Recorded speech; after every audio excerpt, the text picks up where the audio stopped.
मनोज जी, मेरी शादी को भी 19 साल हो गए। इतना तो मैं भी सीख गया कि वाइफ को बोलने से कभी रोकना नहीं चाहिए। आप हिम्मत वाले हो, रोक रहे हो। लेकिन इन्हें भी दाद देनी होगी, रुकी नहीं। मैं बधाई देता हूं आपको भी, रंजीता जी और मनोज, जो कि अभी दल में आए हैं। लोक दल के विचारधारा को आप मजबूत करेंगे, मुझे विश्वास है। हमारे दल के पुराने कार्यकर्ताओं को आप पे विश्वास है। बधाई सभी कार्यकर्ताओं को देता हूं कि जैसा अभी रंजीता जी ने बताया, और आपको मालूम है कि ये मीटिंग कल शाम तक कहीं और होनी थी, जहां दूसरी व्यवस्थाएं थी, तैयारियां थी, और चंद घंटों में ही आप लोगों ने दोबारा वहां से तंबू उखाड़ करके यहां जमाया है और यहां के लोग जुटे हैं। आप सब बधाई के पात्र हैं और मेरे लिए बहुत बड़ा आशीर्वाद है। अभी इंडिया का मैच चल रहा है। मैं पहले मुझे जानकारी थी, मैं सोच रहा था 4 बजे से है, पता लगा रास्ते में चल रहा था कि 1:30 बजे से ही चल रहा है। तो मुझे शंका हुई कि कहीं नौजवान ऐसा ना हो कि टेलीविजन के आगे जमे हों, लेकिन आप सब नौजवानों को देख के लग रहा है कि आपने पिच अपनी यहीं जमा रखी है और इसी पिच पे हमें बैटिंग करनी है। सवाल लोनी का है, विकास कुंज में सभा चल रही है, लोनी के विकास के सवाल हैं। उन सवालों का उत्तर हमें और आपको ढूंढना है ना, तो यही हमारी पिच है। देश में जो राजनीति है, जो चर्चाएं चल रही हैं, उससे ज्यादा अच्छे लोगों का वास्ता नहीं रहा। मीडिया के चैनल कई गुना बढ़ गए हैं। मीडिया में पहले जब शो होता था प्राइम टाइम 7 बजे, 8 बजे, 9 बजे, न्यूज चैनल को लोग बड़े विश्वास के साथ देखते थे कि खबर है, खबर यानी हमें देश और दुनिया की जानकारी मिलेगी। लेकिन अब तो रंगीन चश्मे से दिखते हैं टेलीविजन पे, सबका अपना एक विचार है जो थोपे जाते हैं। पहले एक आदमी बैठता था कैमरा के सामने, अब 10 लोग अपनी अपनी छोटी छोटी खिड़कियों में होते हैं, एक दूसरे पे चिल्ला रहे होते हैं। तो मनोरंजन भी हो गया, वो खबर के नाम पे मनोरंजन ज्यादा है। और वो लोग डिबेट तय करते हैं कि किस मुद्दे पे आज चर्चा होगी, और किस मुद्दे पे चर्चा होगी कि बाहर से चीता आया है, वो गर्भवती है। यहां माथे पे लक्ष्मी और यहां माथे पे जो है गणेश जी की फोटो लगा दें केजरीवाल जी। ये इसी तरह की अनाप शनाप बातें, आपका कोई वास्ता इससे नहीं है। देखते रहिए उन खबरों को, और उन विषयों पर अगर आपको ज्यादा गंभीरता से उन्हें ले लोगे तो आप अपनी वोट खो दोगे। वोट आपके जमीनी मसलों पे होनी चाहिए। सभ्य समाज के लोग जानते हैं कि तरक्की कैसे होगी। पुरानी व्यवस्थाएं हैं, वो हमारी पहचान का हिस्सा हैं, लेकिन अब हमें अपने समाज को आधुनिकता से जोड़ने की जरूरत है। बिना शिक्षा के, तो उच्च शिक्षा के, अच्छी स्तर की शिक्षा के हम अगली पीढ़ी को तैयार नहीं कर सकते। मैं जब गांव में जाता हूं तब भी बात कहता हूं, वहां भी लोग इस बात को समझते हैं जो खेती कर रहे हैं, क्योंकि वहां जमीनें घटती जा रही हैं खेती की और गुजारा नहीं हो पा रहा। और यहां शहर में आके भी मैं कह रहा हूं, क्योंकि लोनी तो वैसे ही तंग शहरी क्षेत्र है। नाम में आप बहुत बड़ा शहर हो, नगर पालिका है आप, दिल्ली के बिल्कुल समीप है, राजधानी से सटा हुआ इलाका है, एनसीआर क्षेत्र का हिस्सा है। लेकिन यहां आके ऐसा लगता नहीं, महसूस नहीं होता कि एक ताकतवर देश के, लोकतांत्रिक देश के, उभरते हुए देश के राजधानी से सटा हुआ इलाका लोनी क्षेत्र का ऐसा अस्तित्व हो। ये बहता नहर इतनी सुंदर, मैं इसके जल स्तर को देख के आया हूं, वाह वाह वाह, क्या बहाव है।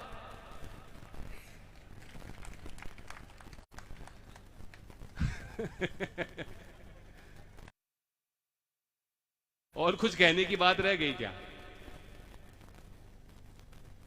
जलवायु प्रदूषण हमारे लिए घातक है। अब इसका दोष तो कुछ लोग चाहते हैं कि सिर्फ किसान को जाए, लेकिन अगर आपने यातायात के साधन जनमानस के लिए तैयार नहीं किए, सार्वजनिक यातायात, पब्लिक ट्रांसपोर्ट का कोई विकल्प ही लोगों पे नहीं है, तो क्या करेंगे? वो अपनी मोपेड चलाएंगे, स्कूटर चलाएंगे, मोटरसाइकिल चलाएंगे, गाड़ी चलाएंगे, तेल फूकेंगे। अब आप बताइए, यूपी रोडवे की कोई हालत है क्या? बसें बिल्कुल चलने लायक नहीं, रास्ते चलने लायक नहीं। यहां एनएच है, दिल्ली सहारनपुर रोड, और यहां के सांसद हैं, बहुत ताकतवर हैं, जनरल वीके सिंह जी। बहुत बड़ी मतों से आप उनको जिताकर भेजते हो। बल्कि पिछली बार तो चर्चा ये चली थी कि मोदी जी से ज्यादा उनका मैंडेट बड़ा मिल रहा था और उनकी काउंटिंग बंद करा दी गई थी कि कहीं नुकसान ना हो जाए उनको। ये अफवाह चली, चर्चा चली थी कि इनकी काउंटिंग बंद करा दी, वरना उनके ज्यादा मत आ रहे थे। तो इतना विश्वास आपने उनको दिया, ताकत आपने उनको दी, और केंद्र में मंत्री हैं परिवहन विभाग के, राज्य मंत्री का दर्जा उनको है। लेकिन मैं आपसे पूछता हूं कि दिल्ली सहारनपुर रोड जो आपके इस जनपद से होके जाती है, क्या वह आपको लगता है कि नेशनल हाईवे है? शिक्षा की बात मैंने छेड़ी, यहां महिलाएं अच्छी संख्या में आई हैं। मैं आपसे पूछता हूं, मुझे लगता है कि यहां लड़कियों का डिग्री कॉलेज भी नहीं होगा। यहां 500 बेड का कोई सरकारी अस्पताल भी इतनी बड़ी आबादी के बीचों बीच आपको नहीं मिलेगा। सरकार की जिम्मेदारी क्या होती है कि ये सरकारी सेवाएं मध्यम वर्ग के आदमी के लिए, गरीब वर्ग के आदमी के लिए वो मिलनी चाहिए और सेवा का स्तर बेहतर होना चाहिए। लेकिन आप सरकार को देखो तो सरकार सब कुछ बेचना चाहती है, खुद पे कोई जिम्मेदारी नहीं लेना चाहती है कि पार्षद भी जो है आप मोदी जी की तस्वीर देख के वोट दें, जिला पंचायत सदस्य भी मोदी जी की तस्वीर चिपका के वोट लेंगे, सारे विधायक इनके होने चाहिए, सारे सांसद इनके होने चाहिए, सरकार इनकी नहीं है तो सरकार गिरा के इनकी बन जानी चाहिए। तो अपनी ताकत बढ़ाने में और बटोरने में कोई कमी, कोई कसर नहीं है। चौधरी चरण सिंह जी के साथ आपका खूब आना जाना रहा, आपने देखा उनकी कार्यशैली को। ये पगड़ी वाले बैठे हैं, इन्होंने मुझे आशीर्वाद दिया, मुझे किस्सा सुनाने लगे चौधरी साहब का।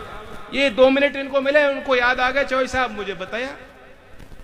जब आप उनको 12 नंबर तुगलक रोड पे मिलने जाते थे, वो किस मुद्रा में आपको मिलते थे? वे नीचे जमीन पे बैठ के अपने मेज पे या तो कुछ लिख रहे होते थे या पढ़ रहे होते थे। ये उनका स्तर था, वो काम पे निरंतर जमीन पे बैठ के वो काम कर रहे होते। मुझे पुराने लोग बताते हैं कि वे पसंद नहीं करते थे कि क्षेत्र के लोग इतना दूर चल के बार बार आए। वो पूछते थे क्यों आए हो, क्या मसला है? और अगर कोई कह दे जी मैं तो ऐसे ही आया, तो कभी कभी डांट पड़ जाती थी उनको, इतना खर्चा क्यों किया तुमने? और लोग कहते हैं कि जैसे वो कमरे में गए उनसे मिलने और उन्होंने ऐसे आंख उठा के उनको देखा तो आदमी समझ जाता था आज शायद डांट पड़ने वाली है। इतनी व्यस्तता होती थी। लेकिन आज आप देखो हमारे प्रदेश में मुख्यमंत्री घंटों पूजा पाठ करते हैं। देश के प्रधानमंत्री भी इतना समय है कि दिन में 5-6 बार तो कपड़े बदलते हैं, प्रचार रुकता ही नहीं है। आपदा में अवसर बनाओ, आपदा को भी अवसर बना दिया और इतना प्रचार करते हैं, इतना प्रचार करते हैं। मुझे बड़ा ताज्जुब हुआ, कल प्रधानमंत्री का बयान सुना, मैं कहा कि मैं चाहता तो मैं अपनी तस्वीर छाप देता चारों तरफ, मैं भी विज्ञापन दे सकता था अपनी तस्वीर के साथ। अनाज के बोरी पे इनकी फोटो लग रही है, आपने टीका लगाया उस सर्टिफिकेट पे, देश में किसी, दुनिया में किसी देश ने ऐसा नहीं किया। आप टीका लगा रहे हो, वो सर्टिफिकेट पे मोदी जी की तस्वीर लग रही है। इन्होंने अपनी तस्वीर छपवाने में कोई कसर छोड़ी, खर्चा करने में कसर छोड़ी है? खूब रौनक रहती है इनकी। फिर भी क्या कह रहे हम तो बड़े सीधे साधे आदमी, गरीब आदमी, झोला उठा के फकीर आदमी चल पड़े। तो ये सब मार्केटिंग है, ये सब मार्केटिंग है। और जब आप प्रयास करोगे सवाल पूछने का, वित्त मंत्री महिला हैं, अभी आपने रंजीता जी को सुना, बेबाकी से अपनी बात रखी, वित्त मंत्री जी भी रखती हैं, लेकिन अपनी बात कहने में वे सक्षम है, लेकिन जब आप उनसे कोई सवाल पूछोगे तो जवाब नहीं देना चाहिए। जब उनसे पूछा गया महंगाई हो रही है, जवाब मिला कि मैं प्याज नहीं खाती। आज भारतीय रुपए धड़ाम से गिर रहा है। आप सरकार से अगर पूछोगे क्या हो रहा है, आर्थिक व्यवस्था चौपट क्यों हो रही है, नौकरियां नहीं मिल रही, जवाब मिलेगा अक्कड़ बक्कड़ बुम्बे बो, 80-90 पूरे 100 से निकला दहागा, चोर निकल के भागा। कोई मतलब नहीं है। सुन लो, मनोरंजन होगा, तुकबाजी होगी, आपको अच्छा लग सकता है, बात अच्छी लग रही है, मुस्कुरा रहे हो बात सुन के क्योंकि बचपन की यादें हैं हमारी, लेकिन कोई मतलब तो नहीं है इसका, कोई सार नहीं, कोई मतलब नहीं, कोई सर नहीं, कोई पैर नहीं।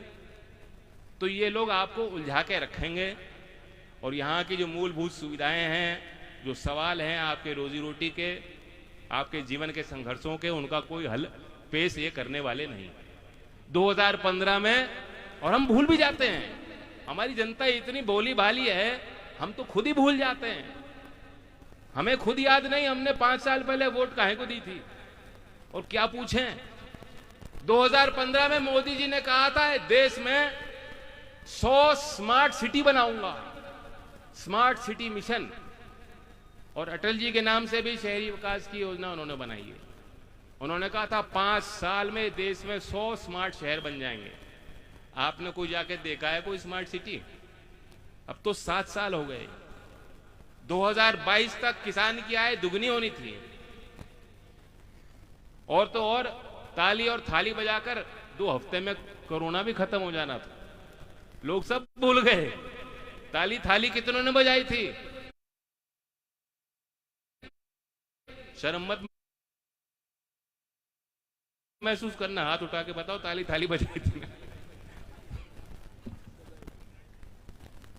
तो ये हमारी मासूमियत की निशानी है। मैं नहीं चाहता, आपका भलापन ऐसा ही रहना चाहिए।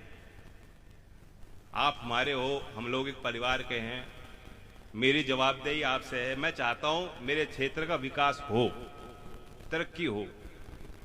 यही काम को लेकर चौधरी अजीत सिंह जी इतने व्यस्त रहते थे, 24 घंटे चिंता करते थे, बहुत कम वो सोते थे, सुबह सुबह उठ के इसी पे लग जाते थे काम। तो हमें और आपको भी मिलकर बहुत मेहनत करने की जरूरत है। मैं चाहता हूं, लोकदल की एक पहचान है पुरानी, उस पहचान को आप मजबूत करें। और जैसा अभी अहमद ने कहा, बात तो सही कही, अभी 2 जगह उपचुनाव हो रहे हैं उत्तर प्रदेश में, तीसरी जगह भी 1 महीने पहले उसको सजा मिल गई थी जिस विधायक को, वहां चुनाव नहीं होने दिया उन्होंने, और कोई सवाल नहीं पूछना चाह रहा था। लेकिन आज हो, अगले हफ्ते हो, 1 महीने बाद हो, 2 महीने बाद हो, चलो 3 महीने दे दिए, हमें भी ज्यादा समय मिल रहा है तैयारी करने का। और यहां भी मुजफ्फरनगर के खतौली के बहुत लोग रहते हैं लोनी में। मैं आपसे भी कहूंगा, आपको यहां नगर पालिका पे भी नजर रखनी है, और जब भी उपचुनाव घोषित होगा खतौली पे भी नजर रखनी है। और ऐसा काम कर देना यार लोनी में और खतौली में कि जब भाजपा वाले चुनाव बाद आए, उन्हें कहना भाजपा वालों तुम हारे नहीं, विपक्ष जीत गया, लोकदल जीत गया, तुम हारे नहीं हो। जैसे रुपया गिर नहीं रहा, वो तो डॉलर बढ़ रहा है, वैसा ही जवाब आप उनको दे देना। और हालात ऐसे हैं कि अभी मनोज जी बता रहे थे, संघर्ष तो बहुत किया है सबने, आप सबने संघर्ष किया, संघर्ष के रास्ते ही आगे अच्छे दिन हमें आएंगे, विश्वास कीजिए। और मैं यही कहूंगा कि पहले एक बहुत बड़ा हिस्सा यहां बागपत से जुड़ा होता, जो अभी कह रहे थे हमारे विधायक जी मदन जी, और हम लोगों का आना जाना भी बहुत ज्यादा रहता था। कुछ हमारी भी कसर कमियां रही हैं और उसको भी मैं दूर करना चाहता हूं, और आप भी ऐसा काम करो। हमें यह तय करना है कि हम कैसी सत्ता चाहते हैं, कैसे जनप्रतिनिधि चाहते हैं। आज जो लोग हैं आपको लड़ने और लड़ाने बढ़ाने की बात करते हैं, और कुछ नहीं इनके पास एजेंडा। हम लोग भाईचारा की बात गांव में करते आए हैं, लेकिन अगर आप देखोगे, आपने भी गांव के जीवन को देखा है, परखा है, उस जीवन को आप अच्छी तरह समझते हो। वहां क्योंकि सदियों से बसावट है, एक दूसरे को अच्छी तरह लोग जानते हैं, वे भी लोग पुरानी परंपराओं में बंधे हुए हैं। वहां कभी सांप्रदायिक हिंसा आसानी से होती नहीं। आप तुलना करेंगे शहरी क्षेत्र में, यहां बहुत चंद मिनटों में अफवाह बन जाती है, पड़ोसी पड़ोसी को जानता नहीं है, और यहां किस पहचान को लेकर आप अपने आप को व्यवस्थित करोगे? कोई गाजियाबाद से आया है, कोई मूल निवासी है, कोई मुजफ्फरनगर से आया है, कोई हरियाणा से आया है, कोई पूर्वांचल से आया है, तो आपकी पहचान क्या है? और ऐसे माहौल में दूसरे लोग आते हैं, कहते भाई हिंदू की पहचान आपकी पहचान है, या मुसलमान खतरे में है, मुसलमान बन जाओ, धर्म की इबादत भी करो और धर्म की रक्षा भी करो और लड़ो भी। तो ऐसे लोगों से भी, जो एक्सट्रीमिस्ट विचारधारा है, ऐसी विचारधारा से भी हमें आपको नुकसान होता है, क्योंकि हम अपने मुद्दे भूल के उसमें लग जाते हैं। इसलिए भाईचारे की बात जितना हमारे कार्यकर्ता गांव में जाके कहते हैं, हमें जरूरत है कि शहरी क्षेत्र में भी हम उस संस्कार को बढ़ाने का काम करें, और लोकदल का हर एक कार्यकर्ता इस काम के लिए तैयार। कोई भाईचारे की बात नहीं करता, और मैं कहता हूं कि जब भाईचारा जिंदाबाद का नारा लोकदल का कार्यकर्ता लेगा, तो भ्रष्टाचारी भारतीय जनता पार्टी के जितने कार्यकर्ता, उनको तो साफ सूंघ जाता है, वे गली से अपने आप लौट जाते हैं कि यहां हमारी दाल गलने वाली नहीं। तो भाईचारा जिंदाबाद का नारा है हमारा, इसे मजबूत कीजिए। आज यहां क्राइम बहुत बड़ा इशू है गाजियाबाद में, लोनी में, और कुछ लोग ये दावा करते हैं कि जी योगी जी आए तो क्राइम घट गया। घटा नहीं है। गैर कानूनी तरीके से कानून का राज स्थापित नहीं हो सकता। आपने लोगों के बेवजह पोस्टर छपवाए, पूरे प्रदेश में लगवाए, हाईकोर्ट ने कह दिया गैर कानूनी है। बिना कोई इत्तला दिए, बिना कोई सुनवाई किए, बिना कोई नोटिस दिए आप लोगों के, विपक्षी लोगों के घर बुलडोजर भेज सकते हैं, क्योंकि आपकी सरकार चल रही, लेकिन यह भी गैर कानूनी है। गैर कानूनी तरीके से आप किसी भी नागरिक के मन में, किसान के मन में, व्यापारी के मन में, मजदूर, बेरोजगार नौजवान के मन में कानून का सम्मान स्थापित नहीं कर सकते, कानून का राज स्थापित नहीं कर सकते। उसके लिए तो सामाजिक संस्कार हमें पैदा करने पड़ेंगे। तो हर मोर्चे पे आप देखोगे तो कोई परफॉर्मेंस इनकी नहीं है। सबसे महंगी बिजली आपको मिल रही है, भर्तियां सही नहीं हो रही हैं। मैं देख रहा था अभी एक पार्टी का राष्ट्रीय अधिवेशन है, जो सत्ताधारी दल है, और केंद्रीय मंत्री जी क्या कह रहे हैं कि 69,000 जो भर्ती हुई शिक्षक भर्ती, उसमें उत्तर प्रदेश की सरकार पे उन्होंने आरोप लगाया और कहा इन्होंने भ्रष्टाचार किया, गरीब लोगों को दबाया गया, पिछड़े वर्ग के लोगों को वहां नौकरियों में उनकी गिनती नहीं हो पाई। ये बात मैं नहीं कह रहा हूं, सरकार में बैठे लोग, शामिल बैठे लोग कह रहे हैं। तो नौकरी नहीं दे रहे। एक नौकरी थी जिसके लिए हमारे लोगों का आरक्षण एक आकर्षण था, वह आर्मी की नौकरी थी, आर्मी की नौकरी। और ये जो राष्ट्रवादी बनते हैं, हिंदू मुसलमान की बात करते हैं, इनके मुंह पे दही जम गई। जब आर्मी की नौकरी, जो हमारी स्थायी नौकरी होनी चाहिए, उस नौकरी को भी 4 साल का भद्दा मजाक आपको थोपा गया है। ये इस योजना की मांग कोई नहीं कर रहा। और आप किसी बड़े जनरल से बात कर लो या किसी जवान से बैठ के बात कर लो, सब एक राय के हैं, सब कहते हैं खराब हो रहा है, गलत योजना है। लेकिन क्या करें साहब, बाहर इस बात को हम कह नहीं सकते, लेकिन लोकदल का कार्यकर्ता कह सकता है। हमारी एक लौती अकेली पार्टी है जिसने अग्निवीर के खिलाफ पंचायत करी, जगह जगह गए, लोगों को बताया, लेकिन आज भी बेकसूर नौजवानों के खिलाफ मुकदमे दर्ज हैं। क्यों? वो आक्रोश में आए, वो सड़कों पर कैसे आ गए, उन्होंने सरकार की आलोचना कैसे कर ली, आज भी मुकदमा सह रहे हैं। तो इस मंच के माध्यम से मैं कहना चाहता हूं, केंद्र सरकार से भी, राज्य सरकार से भी, कि इन नौजवानों को बख्शो, इन नौजवानों पर रहम करो, इन्हें नौकरी की व्यवस्था ने दो। ये खुद जानते हैं, अपने दो पांवों पे खड़ा होना जानते हैं, ये आत्मनिर्भर हैं, इन्हें ज्यादा कुछ आपसे नहीं चाहिए, लेकिन इन नौजवानों की इज्जत करना सीखो। मैं फिर आपको धन्यवाद देता हूं, इतनी बड़ी संख्या में आप लोग आए हो, और उम्मीद करता हूं कि आप हमारे इस दल को मजबूत करेंगे। मनोज जी ने खूब मेहनत करी, हमारे यहाँ के जनप्रतिनिधि मदन जी रहे हैं, और जैसा कि खतौली में हो रहा है, मुझे लगता है कि आप सब चाह रहे होगे कि यहां भी हो जाए, क्योंकि यहां के विधायक ने भी कोई कसर तो छोड़ी नहीं है। हमारे परवेज मियां हैं, साहब सिंह जी की बेटे, उनके साथ क्या गुल खिलाए दिल्ली में जाके, आपने सुनी ही बातें। क्या ऐसे जनप्रतिनिधि चाहते हो आप? अगर इस देश में कानून का काम हो, ईमानदारी से कोर्ट अपना काम करें, तो ज्यादा वक्त नहीं लगेगा, हफ्ते तो 2 हफ्ते में यहां भी जो उपचुनाव घोषित हो जाएंगे। लोनी में भी आपको दोबारा मौका मिल सकता है। तो नफरत की खेती करने वालों का अंत है, और इसलिए किसान का मेरे वर्ग को मजबूत किया जाए। चौधरी